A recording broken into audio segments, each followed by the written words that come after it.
Baik, Assalamualaikum warahmatullahi wabarakatuh.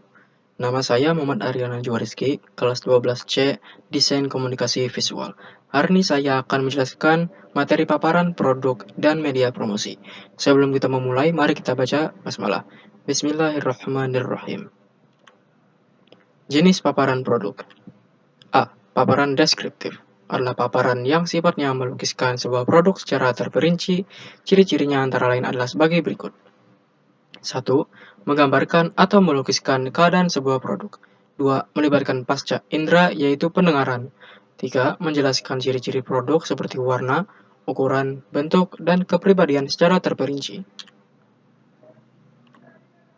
B. Paparan naratif adalah jenis paparan yang mengungkapkan suatu kisah, peristiwa, atau pengalaman pribadi secara urut. Ciri-cirinya adalah 1. Umumnya melibatkan tokoh, tempat, waktu, dan suasana yang diceritakan. 2. Lebih menitik beratkan pada urutan peristiwa. C. Paparan argumentatif adalah sebuah paparan produk dengan gagasan utama yang ditampilkan berupa penjabaran pendapat, ulasan, bahasan, atau ide pribadi pembuatan produk.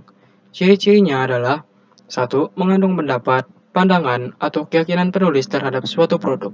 2. Menjabarkan permasalahan dengan cara menganalisis dan menganalogikan. 3. Memiliki simpulan berupa pendapat yang lebih luas. D. Paparan persuasif adalah paparan yang isinya berusaha untuk merebut perhatian pembaca dan membujuk untuk mengikuti kemauan pembuat paparan. Ciri-cirinya adalah 1. Berusaha menghindari konflik dengan pembaca. 2. Penulis memiliki keyakinan bahwa pendirian pembaca dapat dirubah. 3. Berusaha menjelaskan dan menarik kepercayaan pembaca. 4. Menciptakan kesepakatan atau janji-janji jaminan mutu untuk meningkatkan kepercayaan calon konsumen. 5. Biasanya mengandung kata-kata ajakan seperti ayo, mari, silakan, dan ambillah. Menyusun paparan persuasif promosi. Persuasi merupakan suatu seni permainan kata yang memiliki tujuan memengaruhi seseorang agar melakukan sesuatu sesuai kehendak penutup. Narasi persuasif umumnya digunakan dalam mendukung upaya propaganda pada bidang sosial, lingkungan, politik, pendidikan, kebudayaan, dan periklanan. Oleh karena itu, salah satu ciri dari narasi persuasif adalah adanya bujukan atau ajakan atau berbuat sesuatu. Penyusunan narasi persuasif yang efektif memerlukan kemampuan dalam memanfaatkan alat-alat persuasi yang meliputi bahasa, nada, detail pesan yang disampaikan, pengaturan pesan yang sistematif, dan kewenangan. Teknik-teknik persuasi. A. Penggunaan akal pikiran. Rasionalisasi adalah sebuah teknik penggunaan akal pikiran untuk mengumumkan suatu dasar pembenaran pada sebuah persoalan. B. Identitas diri. Seorang harus dapat mengidentifikasi dirinya dan penerima pesan. Identifikasi tersebut meliputi situasi, kondisi, dan tempat penyampaian narasi. C. Sikap mental yang menyesuaikan keadaan merupakan suatu tindakan yang bertujuan memposisikan diri serupa dengan suatu keadaan lain. D. Membujuk orang lain untuk menerima suatu keyakinan. Dalam kurung, sugesti merupakan sebuah upaya membujuk orang lain dengan cara memberikan stimulus untuk menerima suatu keyakinan tertentu. Pemberian stimulus pada teknik sugesti umumnya tanpa suatu dasar yang dapat diterima dengan akal sehat. Kompensasi merupakan usaha untuk mencari suatu hal baru yang dapat digunakan untuk memengaruhi orang lain. F. Membalikan posisi sebuah benda. Proyeksi merupakan teknik yang dilakukan dengan cara membalikan posisi sebuah keadaan.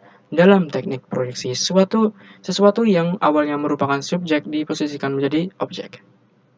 G. Mengganti objek pembicaraan. Dalam menyampaikan paparan persuasif, objek pembicaraan dapat diganti dengan objek lain yang memiliki potensi penyebab konflik lebih kecil. Promosi. Promosi adalah kegiatan yang ditujukan untuk memengaruhi konsumen agar mereka dapat menjadi kenal akan produk yang ditawarkan oleh perusahaan. Kemudian, konsumen menjadi senang lalu membeli produk tersebut. Sehebat apapun perusahaan mampu memproduksi barang dengan kualitas sangat baik. Jika tidak dapat mempromosikan produknya, konsumen tidak akan yang tahu keberadaan produk tersebut. Tujuan promosi. Perusahaan melakukan promosi untuk mendapatkan tujuan tertentu. Tujuan promosi antara lain sebagai berikut. A. Memberikan informasi kepada pihak lain, terutama konsumen, mengenai produk yang dihasilkan oleh perusahaan. Memberitahukan persepsi produk yang dibutuhkan kepada pelanggan. Memperkenalkan dan memberikan pemahaman tentang produk kepada pihak lain, terutama konsumen. Mendorong pelanggan untuk memilih dan membeli suatu produk yang dihasilkan. Membujuk pelanggan untuk memilih dan membeli suatu produk yang dihasilkan. F. Mengimbangi kelemahan unsur bauran pemasaran yang lain. Menanamkan citra baik yang telah dihasilkan. Bentuk promosi. Pelaksanaan promosi sebagai sarana komunikasi antara perusahaan dan konsumen akan efektif jika pesan di kandungnya dapat diterima dengan baik oleh konsumen. Sebuah produk harus mengandung unsur yang tidak menimbulkan penafsiran ganda, serta melibatkan berbagai media promosi, baik yang bentuknya verbal maupun visual. Promosi verbal. Promosi verbal merupakan komunikasi dari perusahaan kepada calon konsumen melalui permainan kata-kata. Titik berat informasi yang akan disampaikan berada pada kata-kata yang spektakuler sangat lazim digunakan dalam teknik promosi verbal. Promosi visual. Promosi visual merupakan komunikasi dari perusahaan kepada konsumen melalui ilustrasi-ilustrasi visual, baik berupa gambar maupun video. Media promosi. Berbagai media dapat digunakan oleh perusahaan untuk dijadikan media promosi produk, mulai dari yang sederhana hingga yang berteknologi tinggi. Media promosi yang dapat digunakan oleh perusahaan antara lain sebagai berikut. A. Media promosi melalui proses percetakan. Media promosi cetak merupakan media promosi yang melalui proses percetakan. Media promosi cetak tersebut dapat berupa iklan, koran, brosur, kalender, kartu nama, dan lain-lain. Media promosi menggunakan produk. Media promosi produk merupakan media promosi yang menggunakan produk asli sebagai sarana promosi. Contohnya, kaos, mug, dan tas.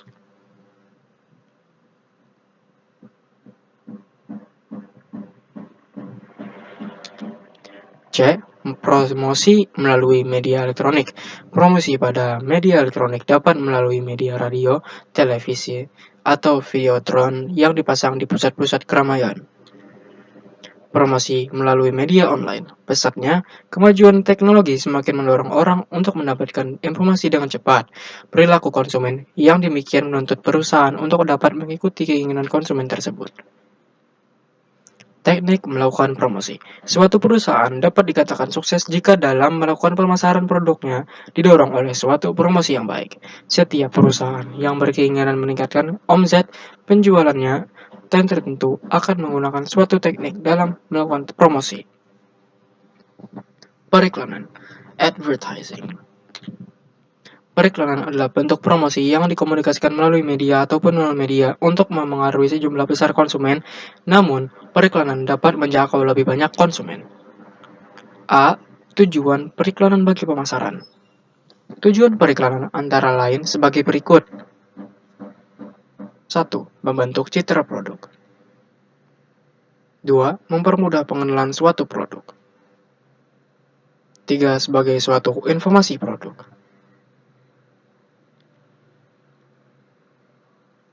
4. Memajukan perekonomian.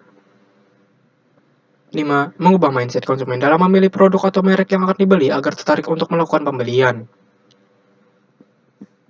6. Menekankan konsumen bahwa produk yang dijual mungkin akan sangat dibutuhkan dalam waktu dekat. 7. Menjaga konsumen agar selalu ingat akan produksi atau merek tersebut. 8. Penetapan reinforcement, yaitu berusaha meyakinkan pembeli bahwa ia mengambil pilihannya tepat atas produk tersebut. B. Sifat-sifat periklanan. Sifat-sifat dari periklanan antara lain sebagai berikut. 1. Presentasi umum, merupakan cara komunikasi secara umum. 2. Daya serap tinggi, merupakan cara komunikasi secara mengulang suatu pesan berkali-kali. 3. Media penyampaian pesan yang positif. 4. Komunikasi yang disampaikan bersifat satu arah dan tidak bersifat memaksa. C. Memilih media periklanan. Promosi menggunakan iklan dapat membantu menyampaikan pesan kepada target sesuai dengan karakteristiknya. Berikut 6 hal yang dipertimbangkan dalam memilih media periklanan. 1. Tujuan periklanan yang ada di perusahaan mengutamakan kecepatan sampainya berita kepada masyarakat. 2. Media iklan yang digunakan harus cukup mempunyai sirkulasi di daerah yang bersangkutan. 3. Dalam hal keperluan penyampaian berita, iklan atau pesan perlu disertai gambar, tidak hanya berupa tulisan saja. 4. Waktu dan lokasi keputusan membeli dibuat. Keputusan yang diambil untuk membeli tidak selalu terjadi di rumah, tetapi dapat dilakukan di perjalanan, kantor, tempat keramaian, atau tempat lain. Pertimbangan biaya administrasi berhubungan dengan sejumlah sirkulasi media yang akan digunakan dengan dana yang tersedia. 6. Kerjasama dan bantuan promosi yang ditawarkan media. Kebaikan dan keburukan media periklanan yang akan digunakan untuk perlu dipertimbangkan agar iklan yang digunakan dapat bekerja optimal. Promosi penjualan, sales promotion. Promosi penjualan adalah kegiatan untuk promosi yang dilakukan memperkenalkan produk dan jasa kepada calon pembeli sehingga dapat menghasilkan suatu pembelian. Manfaat promosi adalah untuk membujuk calon konsumen untuk membeli produk dan jasa ditawarkan. Promosi penjualan dilakukan dengan memberikan insentif dan hadiah kepada calon pembeli agar bersedia membeli barangnya secara langsung. Penjualan pribadi, personal selling, merupakan penyajian presentasi suatu produk kepada konsumen akhir yang dilakukan oleh tenaga penjual perusahaan akhir yang secara langsung. A. Jenis penjualan tatap muka. Bentuk kegiatan dalam pelaksanaan penjualan tatap muka antara lain sebagai berikut. 1. Field selling, yaitu tenaga penjual yang melakukan penjualan di luar perusahaan dengan mendatangi konsumen dari rumah ke rumah atau dari perusahaan ke perusahaan lainnya. 2. Penjualan melakukan pelayanan kepada calon konsumen dengan cara datang ke tempat calon konsumen bekerja. B. Tugas penjual tatap muka. Tugas penjual tatap muka antara lain sebagai berikut. 1. Mencari calon pembeli dan mencari pelanggan bisnis baru yang kemudian dijadikan sebagai pelanggan bisnis potensial bagi perusahaannya. 2. Memberikan suatu informasi yang dibutuhkan oleh calon konsumen dalam hal produk, barang, atau jasa yang ditawarkan. 3. Mempresentasikan produk, barang, atau jasa yang ditawarkan. Melakukan suatu observasi ke lingkungan atau terjun langsung ke lokasi pasar yang ada. 5. Menentukan calon konsumen yang akan didahulukan dalam pemesanan suatu produk, barang, atau jasa yang telah ditawarkan. Publisitas adalah kegiatan untuk menyampaikan informasi dalam bentuk berita komersial tentang barang dan jasa yang bersifat positif. Ada beberapa keuntungan dengan menggunakan publisitas antara lain sebagai berikut. Menjangkau orang-orang yang mengintari iklan. B. Oleh karena membentuk iklan, publisitas dapat ditempatkan pada halaman depan dari surat kabar dengan posisi yang mencolok sehingga dapat dilihat oleh pembaca. C. Dapat lebih dipercaya. Membuat media promosi. Banyak jenis media promosi yang dapat dibuat untuk menarik minat seseorang terhadap sebuah produk. 1. Media iklan luar ruangan. Iklan yang termasuk kategori ini adalah iklan yang menjangkau audiensinya di luar rumah. Jenis iklan ini antara lain sebagai berikut. A. Iklan outdoor standar. B. Iklan transit. C. Mobile billboard. D. Display. 2. Promosi di era digital komunikasi. Saat ini berbagai media online telah banyak bermunculan. Media online tersebut dapat berupa media sosial, marketplace, website, dan blog. Berikut adalah kelebihan dalam menggunakan media online sebagai alat promosi. A. Tidak perlu menyewa tempat fisik. B. Tidak terbatas waktu. C. Dapat meminimalkan biaya. D. Lebih mudah dalam memilih sasaran. E. Memudahkan komunikasi dan kedekatan dengan calon konsumen. 3. Membuat media promosi cetak. Berbagai media untuk mempromosikan produk teknik dapat dipilih oleh sebuah perusahaan. Pada ulasan ini akan dibahas pembuatan media promosi cetak yang berupa brosur penawaran produk. Brosur merupakan media promosi yang efektif bagi beberapa produk teknik. Pembuatan brosur secara sederhana dapat dilakukan setiap orang tanpa harus memiliki kemampuan khusus dalam pemanfaatan software desain pengolah gambar seperti CorelDRAW, Adobe Photoshop, dan Adobe Illustrator melalui bantuan software standar Office pun. Seseorang dapat membuat brosur yang menarik. Dan itu saja yang bisa saya sampaikan. Saya harap video ini bermanfaat. Thanks for watching. See you next time. Assalamualaikum warahmatullahi wabarakatuh.